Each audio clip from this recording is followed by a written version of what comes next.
Voy a dedicar unos breves minutos, breves, esto no es una exposición, una conferencia, un largo desarrollo, una clase magistral, sino que es una breve referencia, una breve reseña histórica sobre una figura que ha marcado la historia de Occidente, la historia de la cristiandad, la historia de la Iglesia, que es San Francisco de Asís, el poverelo de Asís. Tenemos que remontarnos entonces a ese pueblito encantado ahí en medio de las montañas de la Umbría italiana, un poquito más al norte de Roma. Asís, un pueblo mágico, lleno de encanto, de belleza, de detalles. Y en una época también muy particular, el desarrollo de la vida de Francisco se lleva a cabo en los primeros, digamos, su acción principal, los primeros años del siglo XIII, si bien él nace a finales del XII, pero su acción principal se desarrolla en el XIII, un siglo que fue tal vez de mucho esplendor para la historia de la cristiandad, de la Iglesia, del siglo de Santo Tomás de Aquino, la gran lumbrera de aquellos tiempos, de San Buenaventura también. Santo Tomás de Aquino es el gran maestro de la orden dominica. El siglo XIII es el siglo de las órdenes mendicantes, esta nueva forma de vida religiosa diferente a la monástica del medioevo anterior, los monjes en sus monasterios de clausura, alejados de la vida social, y ahora surgen estas órdenes mendicantes, siglos XII, XIII, entre las que se encuentran los dominicos que predican en medio del pueblo, y los franciscanos, entre otras, tal vez dos muy particulares son estas dos. Y bueno, dan también sus maestros, esos maestros que enseñan en estas universidades que están surgiendo en esos años también. Santo Tomás de Aquino, el gran maestro dominico, y los franciscanos van a tener el suyo, San Buenaventura, que nos deja justamente una biografía de Francisco, del poverelo de Asís, como se lo llama también, este siglo XIII, que es el siglo de gran auge de lo que era la cultura cristiana, del gótico, de las grandes catedrales, de ese pontífice tan importante que fue Inocencio III, que es el que aprueba en vida de Francisco esta nueva formación religiosa que se está creando en el seno de la Iglesia, en una época en la que había también grupos marginales, de alumbrados, o de místicos, o pseudomísticos.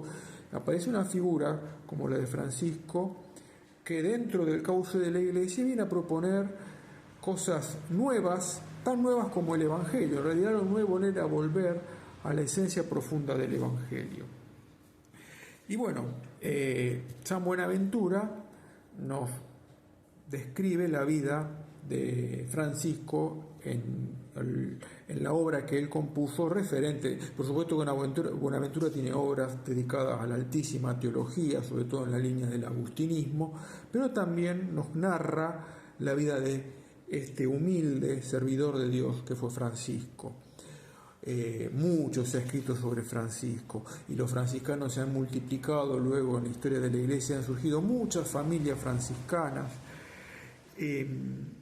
y yo quería recomendar en esta breve exposición una pequeña biografía pero muy profunda que escribió un gran escritor católico, converso en realidad, inglés, que es Chesterton, que escribió muchísimo, Chesterton, de todo, una historia de su patria, de Inglaterra, muchas novelas, cuentos, ensayos, pero tiene dos biografías muy importantes, una referida a Santo Tomás de Aquino y la otra a San Francisco, que en forma sencilla y breve nos ayudan a conocer y a profundizar en la figura de este gran personaje de la historia.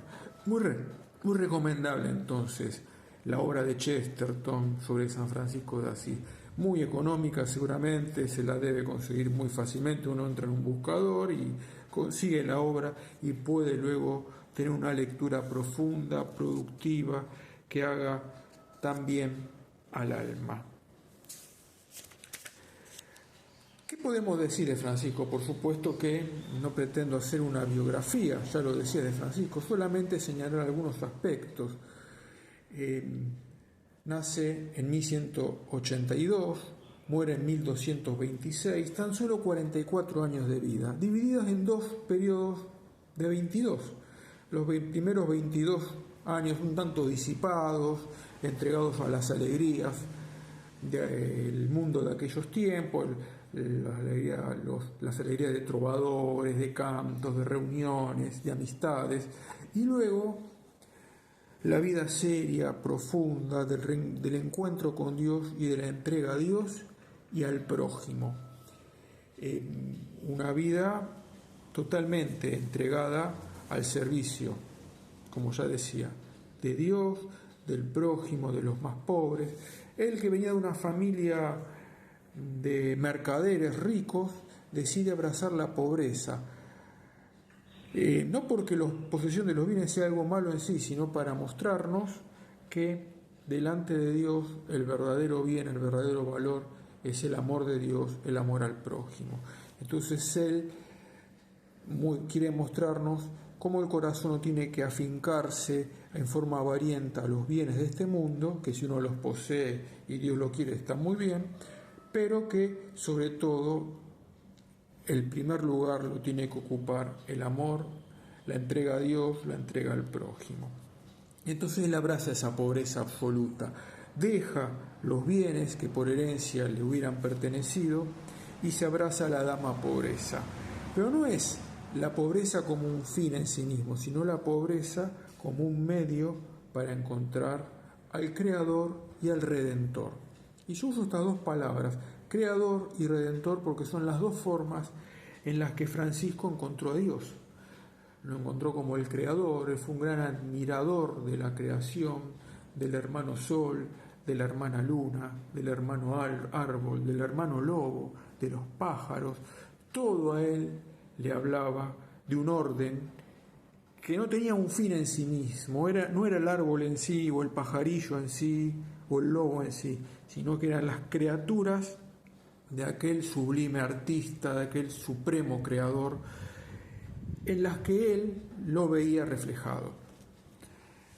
Y decía que también lo conoció como Redentor, porque ese Dios creador, altísimo, supremo, que está en las alturas, estuvo también muy cerca nuestro, se hizo uno de nosotros, se hizo un hombre, se revistió de carne y nació como un pequeño bebé en Belén y asumió nuestros pecados y ya adulto fue a la cruz y ahí llevó la carga de nuestros pecados y los redimió y luego resucitó glorioso.